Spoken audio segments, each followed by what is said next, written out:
Shalom Elohim, haleluya, puji nama Tuhan, semangat pagi. Bapak Ibu Saudara yang dikasihi Tuhan kita, Yesus Kristus. Jumpa lagi bersama saya Pendeta Samuel Mabuntu dalam Renungan Pagi ke 2693 hari. Renungan pagi ini mengudara, puji Tuhan. Bapak Ibu Saudara yang dikasihi Tuhan, sebelum kita membaca, mendengarkan, dan merenungkan firman Tuhan hari ini, mari kita berdoa, minta pimpinan Roh Kudus. Kita berdoa. Bapa di surga, berbicaralah kepada kami semua. Pakai firman Tuhan ini untuk menegur kami, menasihati kami, meneguhkan iman percaya kami, dan memberkati kami semua. Di dalam nama Tuhan Yesus yang adalah firman Allah yang hidup, kami berdoa. Amin. Haleluya.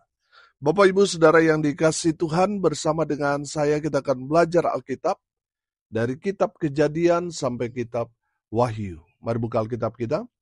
Efesus pasal 4 ayat 7 sampai ayat 12. Demikian firman Tuhan. Tetapi kepada kita masing-masing telah dianugerahkan kasih karunia menurut ukuran pemberian Kristus. Itulah sebabnya kata Nas, tatkala ia naik ke tempat tinggi, ia membawa tawanan-tawanan, ia memberikan pemberian-pemberian kepada manusia. Bukankah ia telah naik, berarti bahwa ia juga telah turun ke bagian bumi yang paling bawah. Ia yang telah turun, ia juga yang telah naik jauh lebih tinggi daripada semua langit untuk memenuhkan segala sesuatu. Dan ialah yang memberikan baik rasul-rasul maupun nabi-nabi, baik pemberita-pemberita Injil maupun gembala-gembala dan pengajar-pengajar, untuk memperlengkapi orang-orang kudus bagi pekerjaan pelayanan, bagi pembangunan tubuh Kristus. Amin. Haleluya.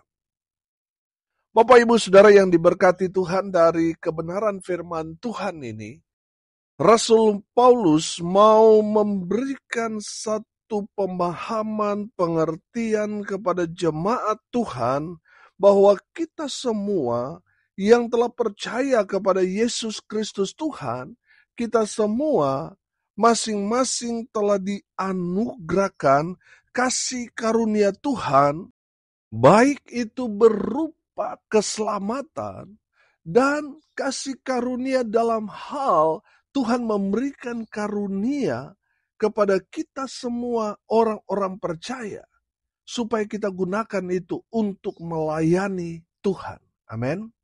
Saudara yang dikasihi Tuhan, saya menangkap di sini bahwa Tuhan tidak mau saudara yang sudah diselamatkan hanya jadi penonton.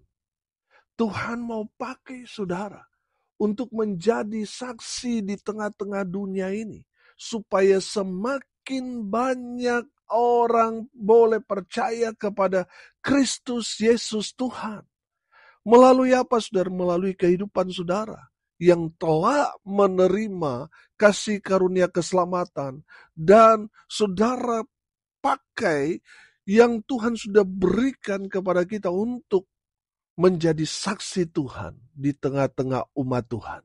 Saudara pakai karunia yang Tuhan berikan untuk melayani Tuhan di tengah-tengah jemaat, sehingga hidupmu jadi saksi, jadi terang, jadi garam di tengah-tengah dunia ini, berdampak, berpengaruh, dan hidupmu jadi berkat. Itu yang Tuhan mau. Saudara yang dikasihi Tuhan, Tuhan mau saudara yang sudah percaya, yang sudah diselamatkan, melayani Tuhan. Amin. Makanya selalu saya katakan kepada Bapak Ibu Saudara sekalian, kepada jemaat, kalau kita sudah mendapat keselamatan dari Tuhan, wajib hukumnya kita melayani Tuhan. Amin. Haleluya. Kalau saudara sudah menjadi orang percaya, tapi saudara tidak terlibat dalam pekerjaan Tuhan, itu menandakan saudara tidak mengerti apa yang menjadi kehendak Tuhan. Apa yang sudah Tuhan berikan kepada saudara. Tuhan mau saudara pakai itu untuk memuliakan nama Tuhan. Ia melayani Tuhan di tengah-tengah jemaat. Haleluya. Itu yang Tuhan kehendaki. Bapak Ibu Saudara yang dikasih Tuhan, perhatikan ayat 11. Dan ialah yang memberikan baik rasul-rasul maupun nabi-nabi, baik pemberita-pemberita Injil maupun gembala-gembala dan pengajar-pengajar, ayat 12, untuk memperlengkapi orang-orang kudus bagi pekerjaan pelayanan, bagi pembangunan tubuh Kristus. Haleluya.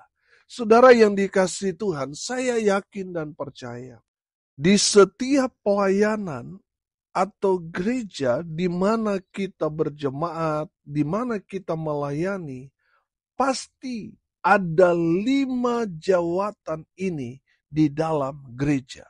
Saya tidak bilang ada 5 orang, tapi ada 5 jawatan di mana Tuhan beracara di tengah-tengah pelayanan kita. Untuk apa? Untuk membangun iman jemaat. Makanya di setiap gereja pasti Tuhan akan kirim orang-orang yang menangkap tugas dari Tuhan. Ada 5 di sini dikatakan, rasul, nabi, pemberita Injil, gembala, dan pengajar atau guru. Saudara yang dikasihi Tuhan, mari kita lihat tugas dari 5 jawatan ini. Tugas rasul adalah memberitakan Injil. Tugas rasul yang kedua, dia memuridkan jemaat. Yang ketiga, dia melayani baptisan. Ini tugas seorang rasul. Yang kedua, saudara, seorang nabi, tugasnya dia menyampaikan wahyu Allah kepada umat Tuhan. Amin. Dia mendapat pesan dari Tuhan sehingga dia menyampaikan apa yang menjadi pesan Tuhan untuk dia sampaikan kepada jemaat. Baik itu berupa teguran, peringatan, dan nasihat. Itu orang yang memiliki karunia nabi.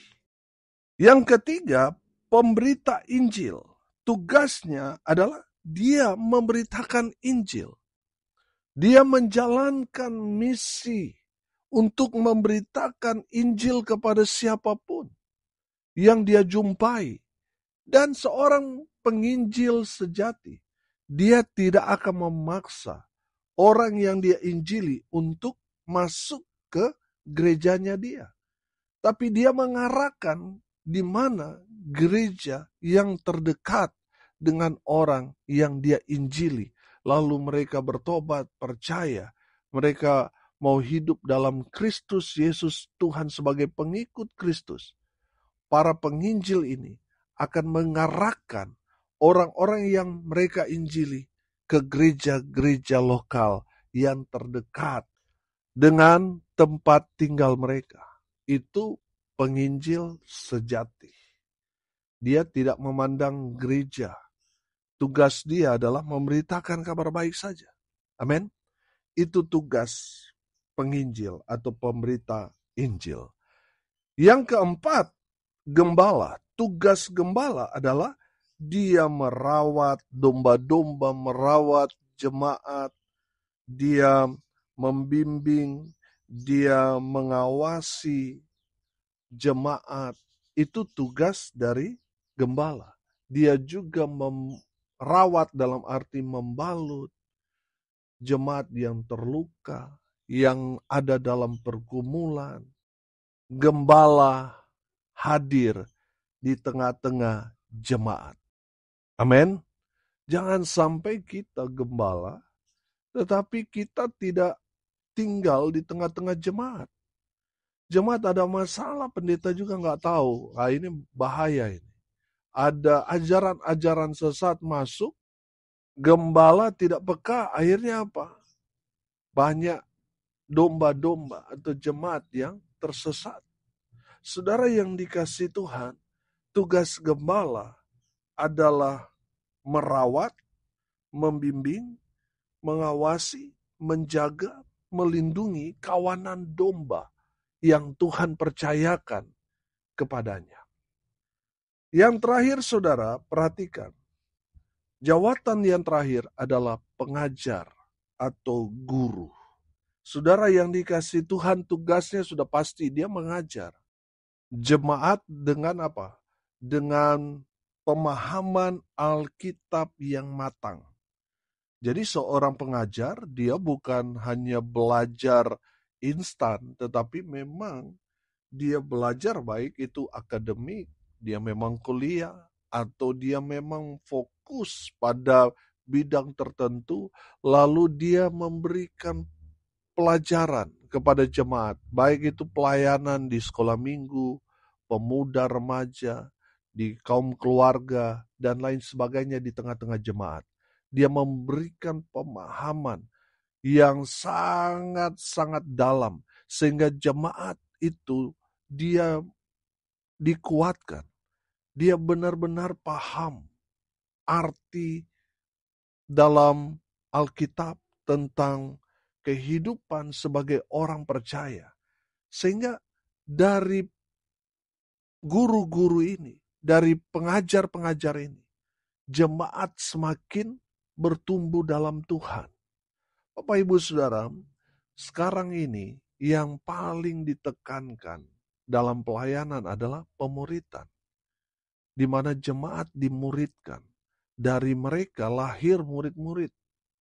Saudara yang dikasihi Tuhan, ini tugas pengajar. Pengajar ini memiliki peran yang sangat-sangat luar biasa di tengah-tengah jemaat.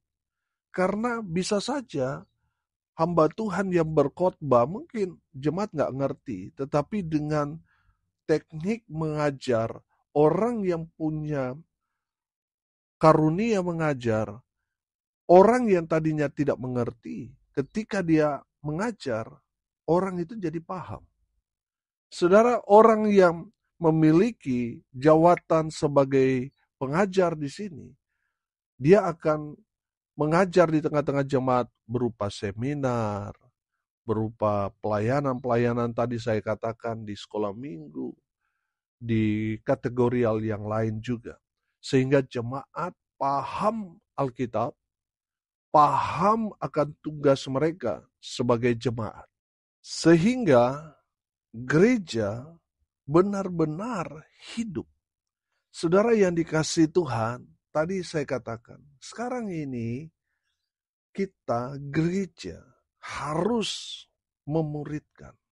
Amin.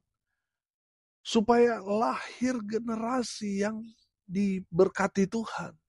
Karena kalau pendeta saja one man show, saudara, ketika pendeta saudara sakit atau mungkin dipanggil pulang ke sorga, pelayanan yang sudah dirintis begitu lama akan terhenti, macet, berantakan, saudara.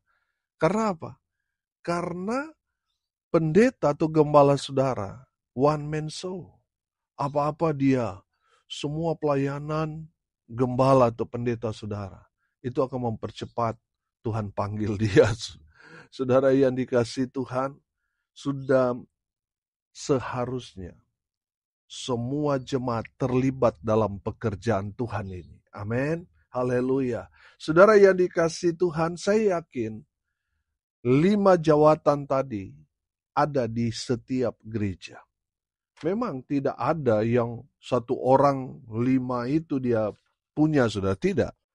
Tapi bisa saja dari seorang yang mendapat panggilan sebagai gembala, bisa saja dia juga mendapatkan jawatan sebagai pengajar, atau sebagai rasul, atau nabi, pemberita Injil, dan sebagainya. Tapi tidak ada yang satu orang 5 jawatan ini yang dia emban, tidak. Kalau dia 2-3, oke, ada. Tapi kalau semua keseluruhan dia ambil, tadi saya bilang, ini menyebabkan pendeta one man show. Masing-masing orang percaya, mereka mendapat jawatan. Dan saudara harus peka. Kalau saudara nggak tahu karunia apa yang Tuhan berikan kepada saudara, minta dari sekarang. Berdoa supaya Tuhan kasih tahu. Supaya apa? Pelayanan saudara maksimal. Amin. Saudara yang dikasih Tuhan, tujuan 5 jawatan ada di tengah-tengah gereja Tuhan. Tujuannya apa sih? Yang pertama, memperlengkapi jemaat. Amin.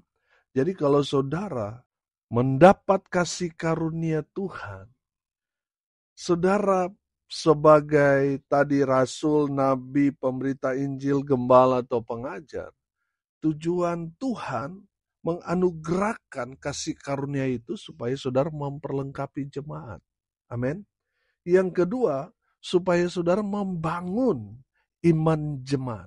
Dan yang ketiga, supaya semua orang percaya mengalami kepenuhan Kristus. Haleluya. Saudara yang dikasih Tuhan, mari kita gunakan semua kasih karunia yang Tuhan sudah berikan kepada kita. Kita kembalikan semua pujian, hormat, kemuliaan kepada Tuhan dengan melayani Tuhan dengan maksimal. Amin. Mari kita berdoa. Terima kasih Bapa di surga atas berkat firman yang sungguh memberkati kami. Berkati semua pendengar dimanapun mereka berada. Tuhan memberkati hidup mereka. Rumah tangga mereka diberkati. Usaha, pekerjaan, pelayanan mereka dibuat beruntung berhasil dalam segala hal. Mereka yang sakit Tuhan sembuhkan. Mereka yang lemah Tuhan kuatkan. Tuhan hibur mereka yang berduka cita. Dan hamba berdoa biarlah berkat surga turun memenuhi semua pendengar. Bapak Ibu Saudara yang dikasih Tuhan, arahkanlah hatimu kepada Tuhan dan terimalah berkat dari Tuhan Yesus. Tuhan memberkati engkau dan melindungi engkau. Tuhan menyinari engkau dengan wajah-Nya dan memberi engkau kasih karunia. Tuhan menghadapkan wajah-Nya kepadamu dan memberi engkau damai sejahtera di dalam nama Tuhan Yesus, sumber daripada segala berkat. Bapak Ibu Saudara yang percaya, diberkati Tuhan, katakan amin. Puji Tuhan. Bapak Ibu Saudara yang dikasih Tuhan, kalau saudara merasa diberkati melalui renungan pagi ini, bagikan juga kepada saudara-saudara yang lain supaya mereka juga diberkati. Karena untuk itulah kita dipanggil, untuk jadi berkat. Salam kasih dari Bali. Saya Pendeta Samuel Mabuntu. Sampai jumpa besok pagi. Tuhan Yesus memberkati kita semua. Haleluya.